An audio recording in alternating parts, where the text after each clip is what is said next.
మీకు ఎట్టయితే నా మీద ఇష్టం పోయిందో మీ పైన రెస్పెక్ట్ కూడా నాకు పోయింది. ఎందుకంటే మీరు మాట్లాడిన మాటలు ఎంత డబ్బులైనా పెడతా, ఎంత డబ్బునైనా వారేస్తా, మీడియానైనా కొంటా, పోలీసునైనా కొంటా, జ్యుడిషియరీనైనా కొంటా, రాజకీయ నాయకులైనా కొంటా, నా ముందు ఎవడైనా కూడా బానిసల్లాగా బతకాల్సినంత అహంకారంతో మాట్లాడినారు సార్ మీరు. మీ వయసుకు మీరు మాట్లాడే మాటలు కానే కాదు. పిల్లల మేమేమన్నా మాట్లాడుకోవచ్చు, అట్లీస్ట్ మీ కొడుకైనా మాట్లాడచ్చు, కానీ సార్ మీరు మాట్లాడే మాటలు కానే కాదు సార్.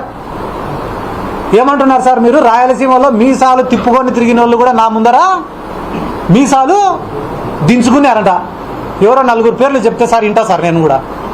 ఎవరు వాళ్ళు మీసాలు దించుకునే వాళ్ళు? బైరెడ్డి రాజశేఖర రెడ్డి, మా కాడసాని రాంభూపాల్ అన్ననా, లేకుంటే మా ఎదురు విష్ణు అన్ననా, లేకుంటే కేఈ ప్రభాకర్ గారా? ఎవరు వాళ్ళు మీసాలు దించుకునే వాళ్ళు? ఎవరు సార్? పేర్లు ఉంటాయి కదా, చెప్పచ్చు కదా పేర్లు కూడా. అంత మాట అన్ని వాళ్ళు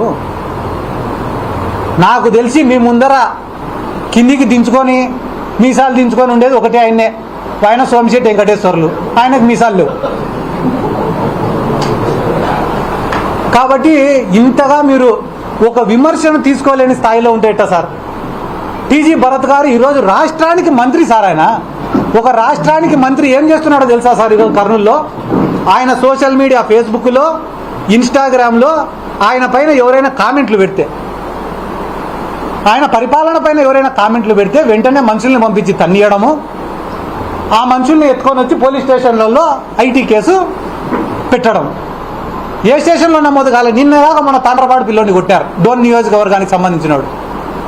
మొన్న కిమ్స్ హాస్పిటల్లో పనిచేసే పిల్లోడు, ఆ పిల్లోడు రారా మాట్లాడు అంటే కానీ సార్ ఆడ సార్ చిన్న ప్రాణం నన్ను చంపుతారు సార్ అంటున్నాను. అమాయకుల్ని, పేదవాళ్ళని కొట్టే బతికేది, భయపించే బతికేది.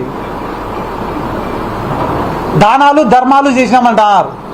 ఏమంటారు? దానాలు ధర్మాలు. 1000 కోట్లు ఉండేటోడు 1 కోటి రూపాయలు ఖర్చు పెట్టడం పెద్ద పని అన్న? నా జేబులో 1 కోటి రూపాయలు ఉంటే 2 కోట్లైనా ఖర్చు పెడతాను నా పక్కన ఉండేటోడిని కాపాడుకోవడం కోసం. అది గొప్పనా? ఇది గొప్పనా? ఒకడి దగ్గర తగ్గడం వల్ల నేను 2 ఏళ్ళు ఎక్కువ బతికేది లేదు. 10 మందికి ఎదురు తిరగడం వల్ల నేను 2 ఏళ్ళ ముందరే చచ్చిపోయేది లేదు. దేవుడు ఎన్ని రోజులు రాసింటే అన్ని రోజులే బతుకుతా.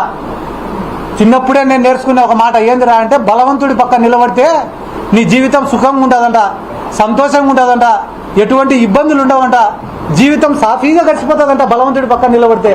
కానీ ఈ సమాజం నిన్ను గుర్తించదంట. అదే బలహీనుడి పక్క నిలబడితే కష్టాలుంటాయి, అవమానాలుంటాయి, బాధలుంటాయి, ఇబ్బందులుంటాయి.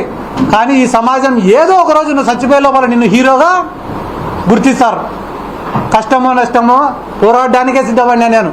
అమ్ముడు పోయేటోళ్ళు ప్రతి దాంట్లో ఉండొచ్చు, మీడియాలో ఉండొచ్చు, పోలీసులలో ఉండొచ్చు, పొలిటికల్ లీడర్లలో ఉండొచ్చు, అన్ని దాంట్లో అమ్ముడుపోయే వాళ్ళు ఉండొచ్చు. కానీ నిజాయితీగా బతికేటోళ్ళు కూడా ప్రతి దాంట్లో ఉంటారు, మీడియాలో కానీ, పోలీసులలో కానీ, రాజకీయ నాయకులలో కానీ, జీవితంలో కానీ. నేను ఏ కేటగిరీలోకి వస్తానో కూడా తొందరలో మీకే చెప్తా. మా కాడ 100 కోట్ల ఆస్తులు ఉన్నాయనంటారు వాళ్ళు. నా కాడ ఏంది లేదు, 1 రూపాయి లేదు.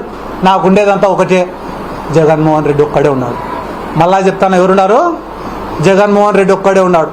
వీళ్ళ బాధితులందరినీ కూడా జగన్మోహన్ రెడ్డి గారి దగ్గరికి నేను 100% నేను తీసుకొని పోతా.